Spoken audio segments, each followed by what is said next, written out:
আমরা দুজন দুজনকে কত ভালোবাসি, তবুও দেখো আমরা এক হতে পারি না। তুমি যতটা আমাকে ভালোবাসো আমিও ঠিক ততটাই তোমাকে ভালোবাসি, কিন্তু দেখো আমরা ভালোবাসার কাছে হারিনি, হেরে গেছি পরিস্থিতির কাছে।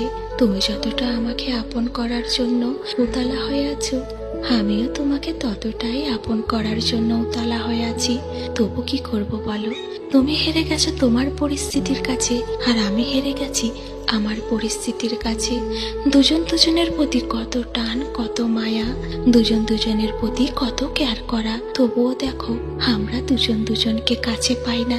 আমাদের দুজনের মধ্যে শুধু অপেক্ষাটাই রয়ে গেল এই দিনে যে কবে আমরা এক হব, দুজন দুজনের সুখ দুঃখ ভাগাভাগি করে নিয়ে একই ঘরে ছাদের তলায় থেকে সংসার করব, ছোট্ট একটা পরিবার সংসার নিয়ে। কিন্তু এটা হচ্ছে কোথায় বলো? হয়তো তোমার ভালোবাসা আমার ভাগ্যে আছে, আর আমার ভালোবাসা তোমার ভাগ্যে আছে, কিন্তু আমাদের হয়তো একসঙ্গে সংসার জীবনটা ভাগ্যে নেই। এজন্যই তো দেখো প্রতিটা মুহূর্তে আমরা কষ্টের সঙ্গে জীবন কাটাই। হারানোর ভয় তোমারও যতটা আছে আমারও ততটা আছে। আমাদের ভালোবাসাটা কিভাবে প্রকাশ করব বলো? প্রকাশ করার মতো কোনো ভাষা নেই।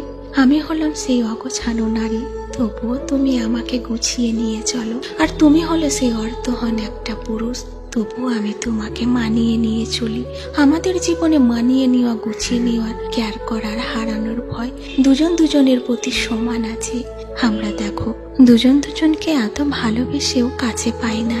বলে নাকি প্রকৃতি ভালোবাসা প্রতিটা মুহূর্তে কাঁদায়, প্রতিটা মুহূর্তে মানুষকে কষ্ট দেয়। হয়তো আমরা দুজন দুজনকে প্রকৃতি মন থেকে ভালোবাসি, তাই হয়তো আমরা এত কষ্ট পাচ্ছি।